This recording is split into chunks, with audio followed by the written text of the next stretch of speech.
ازيكم عاملين ايه؟ يا رب تكونوا بخير. جيت لكم فيديو جديد، وفيديو النهارده عندنا عزومه مين؟ اخوات جوزي. بقالنا كتير قوي ما عملتش عزايم، ما عزمتهمش اصلا خالص، بقالي كتير يعني كان في شويه مشادات كده وبتاع، فقررنا ان احنا نعزمهم. بس انا مش هعزمهم في البيت عشان ما شاء الله يعني الولاد كتير وكده ومش هيستمتعوا بحاجه في البيت، يا دوب هنفطر ونقعد. فقلت ان انا هعمل اكل، يعني اليوم كله هيبقى عليا. هعمل اكل واخد الاكل ده نروح نفطر بيه في النادي، بحيث ان الولاد يتبسطوا ويقضوا يوم حلو. هجهز الغدا معاكم، الفطار يعني احنا هنفطر في النادي، هنروح على المغرب على طول. فنزلت اشتريت الحاجة كلها، لسه طالعه من تحت باين اهو بلبسي. فيلا بينا نشوف. هعمل الاول كوبايه قهوه، احنا النهارده بعد الفطار انا بجهز الحاجه بالليل عشان اصحى تاني يوم تبقى الحاجه جاهزه، مش هقف اطبخ، احط بس الحاجه في الفرن اوام ونلبس وننزل. فيلا بينا نشوف هنعمل ايه. هعمل بس كوبايه القهوه ونبتدي على طول. يلا بينا. وحشتوني وحشتوني وحشتوني، عاملين ايه؟ يا رب كلكم تبقوا بخير. كل سنه وانتم طيبين. خلاص العيد على الابواب، والعيد على الابواب وانا بعمل عزومات عادي جدا جدا يعني. كان بقالنا فتره ما اتجمعناش زي ما قلت لكم كده في اول الفيديو، كان في شويه مداعبات كده بسيطه، فالحمد لله يعني ربنا يصلح الحال. فقلت ايه، لا خلاص بقى ما بدهاش، لازم اعزمهم. قلنا ان احنا مش عايزين نقعد في البيت عشان الولاد بقى وبياخدوا راحتهم، وطول شهر رمضان محدش خرج والكلام ده. فهنا ايه، قلت ان انا اعمل لهم سمبوسة بس على شكل سبرينج رولز. كلنا زهقنا من شكل السمبوسة التقليدي يعني بنعمله طول رمضان، فقلت ان انا اعمله كده. هي طريقته سهلة جدا، وبصراحة بيبقى احلى من السمبوسة. بتحشيه بقى اي حشوة، انا هنا كنت حشياه جبن، وكنت حاطة فلفل الوان وجزر وكده.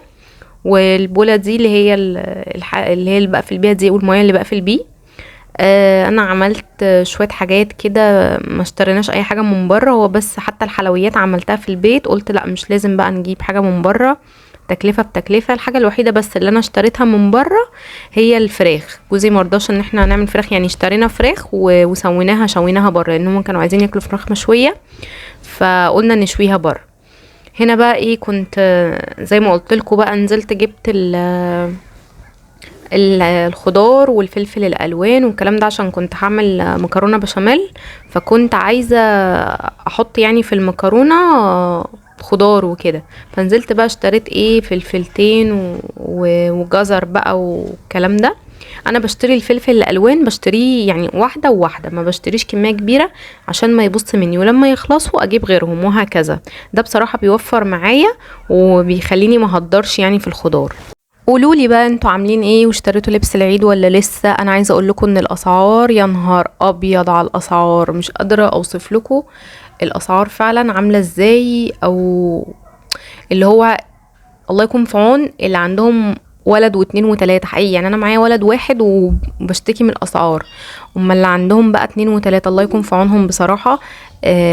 الاسعار اوفر قوي. يعني انا سألت على بنطلون جينز عادي جدا مفيهوش اي حاجة، 750 جنيه. ليه؟ ده طفل، ده بنطلون طفل 4 سنين، يعني مش بنطلون حد كبير. بس طبعا برضو اكيد هنشتري، يعني ما اكيد لازم نفرح الولاد ولو بحاجة بسيطة. فالحمد لله انا اشتريت. الفيديو الجاي بقى هنزل لكم لبس العيد بتاعي ولبس العيد بتاع يوسف.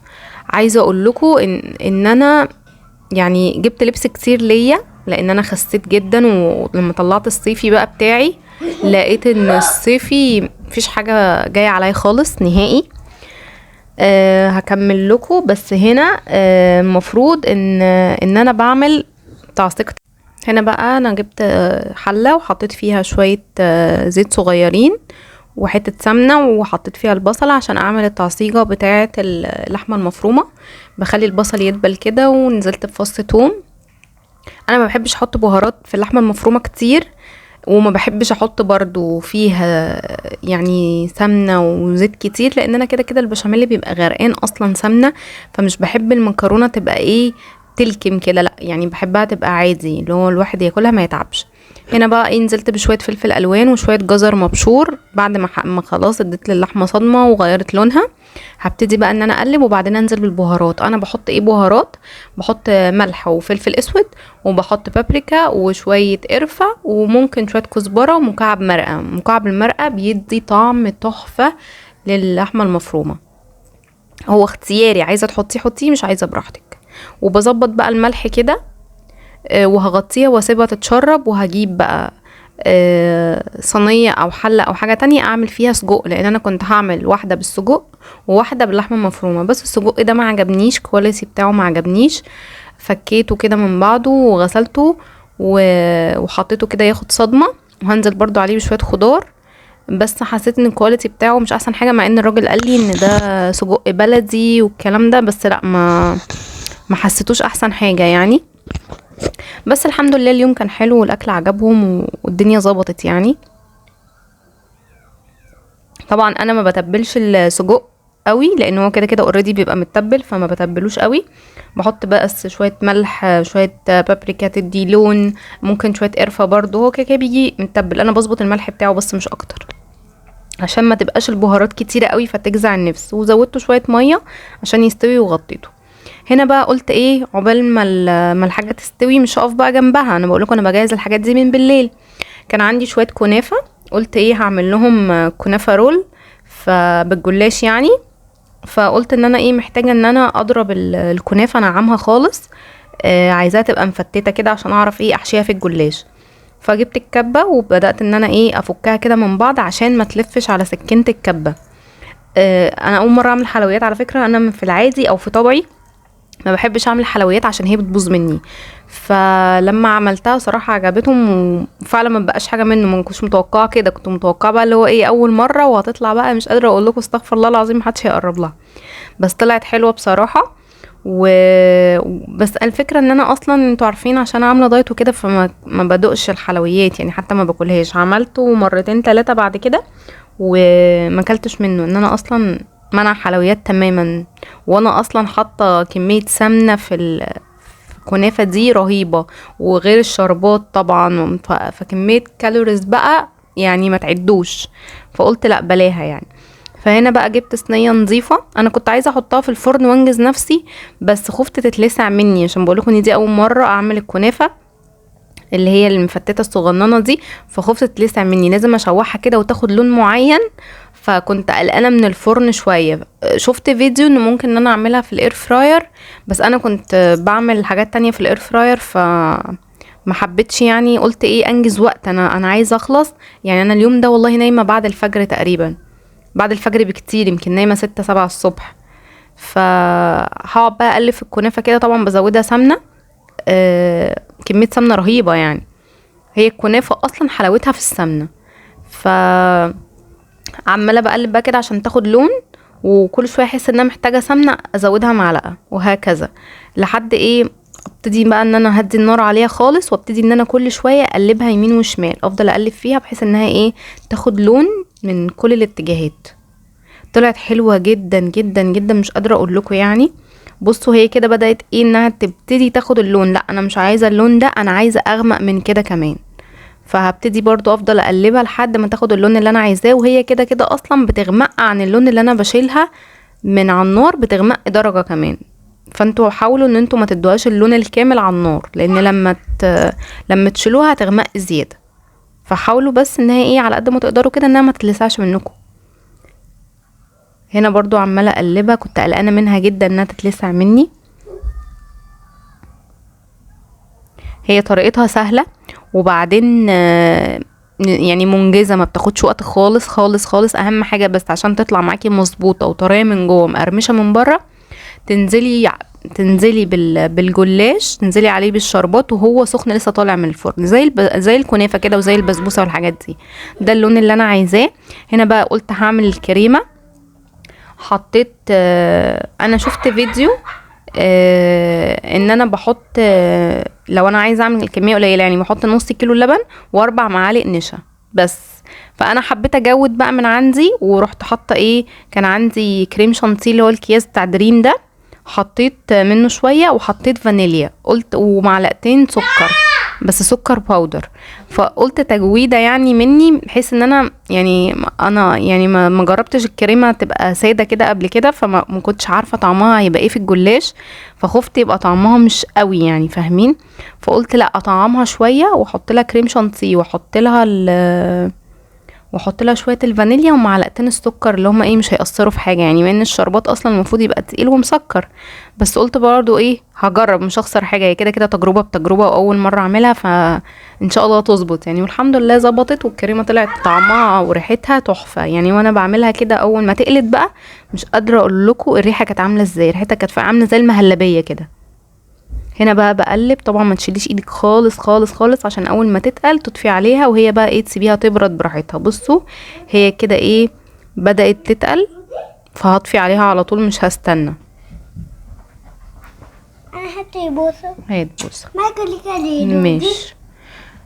بس هو ده القوام بقى اللي انا عايزاه. هبتدي بقى برضو ان انا اعمل الشربات، لان انا عايزه الكريمه بارده خالص تماما والشربات بارد تماما، فمش هبدا يعني قلت ابدا بيهم هما الاول قبل ما الف الجلاش، بحيث ان انا اول ما يطلع من الفرن احط الشربات عليه يبقى بارد تماما، والكريمه لازم لما احطها جوه الجلاش تبقى بارده تماما. هنا بقى جبت لفه جلاش. عايزه اقول لكم ان انا اكتشفت اكتشاف ان الجلاش اللي احنا بنجيبه من عند الناس اللي هم بيعملوه الفران وكده، والناس اللي بتقف في رمضان دول، احسن 100 مره من اللي بيتباع في السوبر ماركت. اللي بيتباع في السوبر ماركت ده بيبقى ريحته غريبه كده، بتبقى ريحته مش حلوه. الله اعلم بقى تفك والجم التاني ولا الدنيا ايه، ما مش عارفه. بس انا حبيت الجلاش اللي هو بتاع الناس اللي هم بتاع الفران والحاجات دي. هنا بقى ايه حطيت حته سمنه كده صغيره، انا كنت عايزه احشي على الصينيه دي بس ما ريحتنيش، فشلتها بقى وبعدين حشيت عادي على الرخامه. هنا بقى بحط طبقه من الكنافه صغيره كده، واحط عليها معلقتين كريمه اغطيها بيها كده، يعني عشوائي، يعني مش ما تنظمنيش، مش لازم يعني تنظم، عشوائي كده. وهبتدي ان انا ايه الفها رول واحده واحده، عادي هتقع من الجناب وعادي عادي كل ده عادي. وبعدين حاولت ان انا بقى اظبطها على قد الصينيه، ان انا اقسمها على قد الصينيه بالظبط. هنا بقى كنت خلاص شلت الصينيه خالص، وابتديت ان انا ايه اظبط برضو الجلاش كده بشكل عشوائي جدا، مفيش اي ترتيب، وايه واحط عليه الكريمه. عايزه اقول لكم والله جربوه خطير. انا لما شفت الفيديو ما اقتنعتش، قلت ايه الكريمه اللي بشويه نشا ولبن دي، ما اقتنعتش خالص، لان بقول لكم انا اصلا مش شاطره في الحلويات، بس كنت عايزه اخد حاجه معانا حلوه عشان بعد الفطار يعني ايه نشرب شاي وكده، وهم ياكلوا ايه، هم مش انا طبعا، ياكلوا حاجه حلوه بعد الفطار. فهنا بقى ايه بحاول ان انا اساوي الدنيا على اساس انها تطلع ايه قد الصينيه بالظبط، وابتدي بقى ان انا ايه ارص كله في الصينيه. الزوايد دي خلاص بقى انا مش محتاجاها يعني، مش عايزاها خلاص.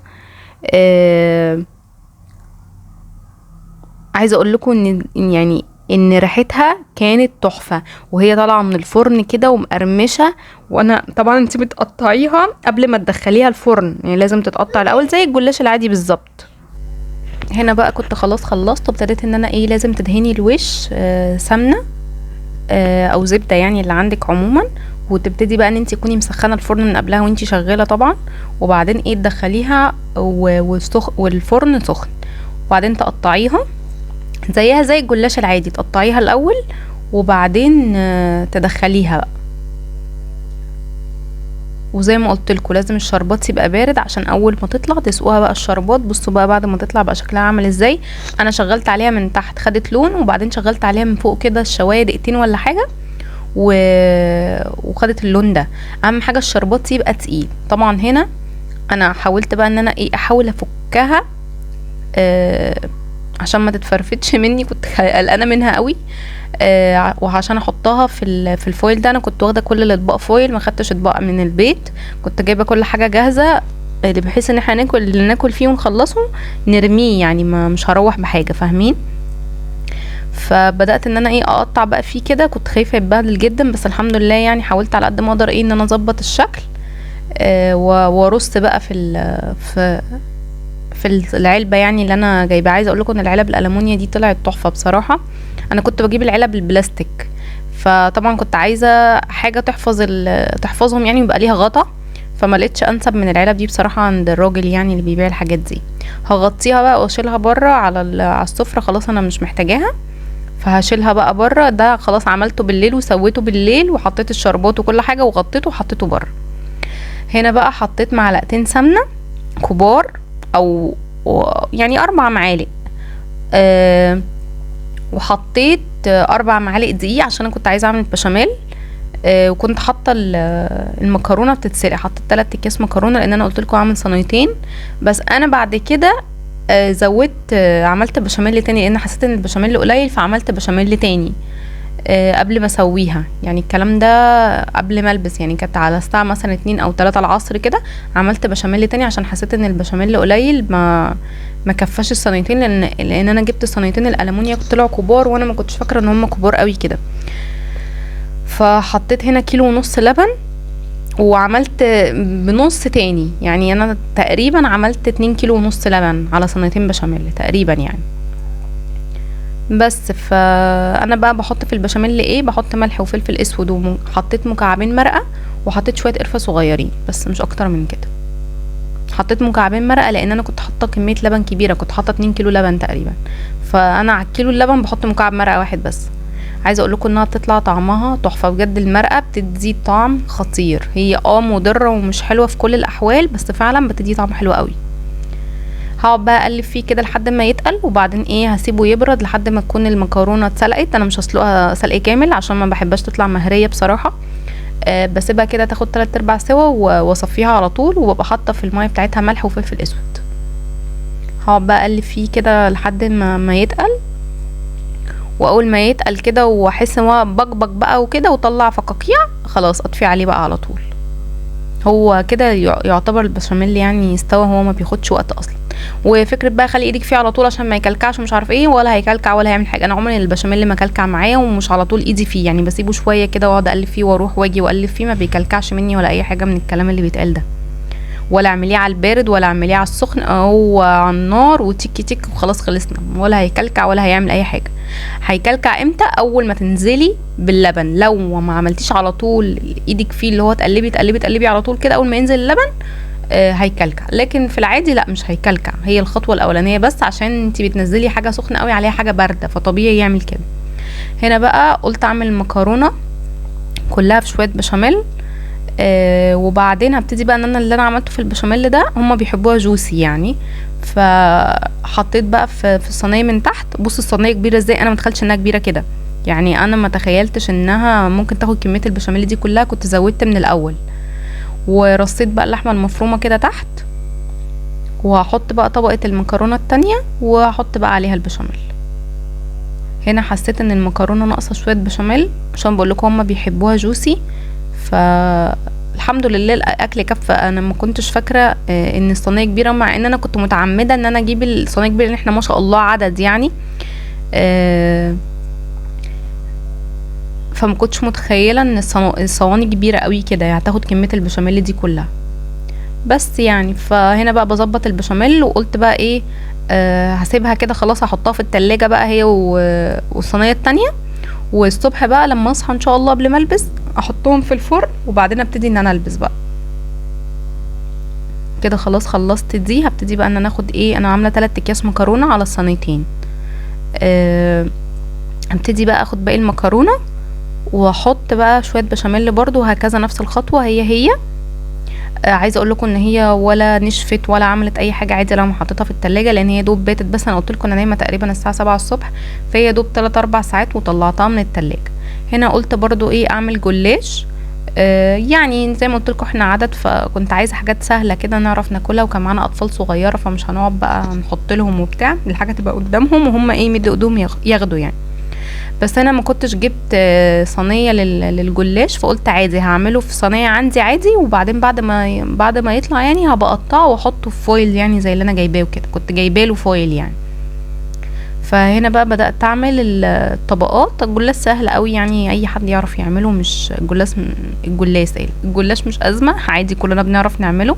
اهم حاجه بس تدهني بين الطبقات عشان يورق، وما تعمليش بعدد، يعني ما تقعديش تعدي مثلا فوق 4 وتحت 4، لا اعملي عادي بعينك كده، انت هتقدري تظبطيها يعني. اقسمي اللفه جزئين، وحطي الاكتر من تحت. يعني انا بعمل كده، بحط الاكتر من تحت وابتدي بقى ان انا احط الحشو. برضو عملته باللحمه المفرومه لان انا عامله السمبوسك بالجبنه، فقلت بقى مش هعمله هو كمان جبنه، مع ان جوزي كان عايزه جبنه يعني، فقلت له مش معقوله يعني كل حاجه تبقى بالجبنه، فقلت لا اعمل بباقي بقى. ده كان نص كيلو لحمه مفرومه.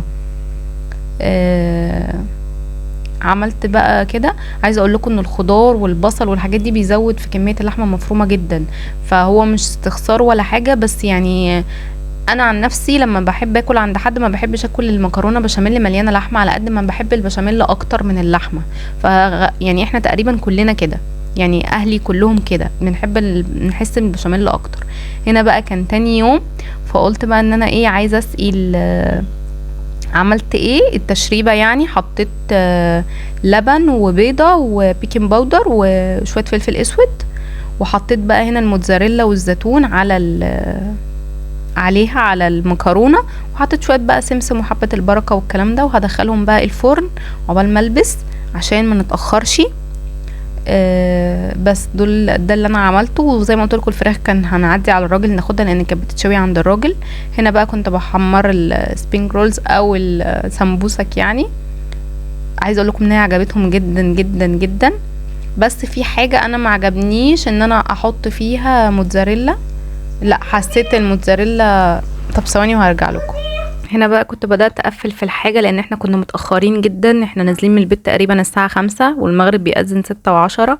وهنا طبعا كنت طلعت المكرونة، طبعا انا بصور وجوزي عمال يقول لي يلا مش وقت تصوير ده، فما لحقتش اصور الجلاش ولا اي حاجة خالص، فكنا مستعجلين. حتى هو ايه حاول يقفل معايا والحاجة كانت سخنة جدا وانا كنت لسه ما خلصتش لبسي.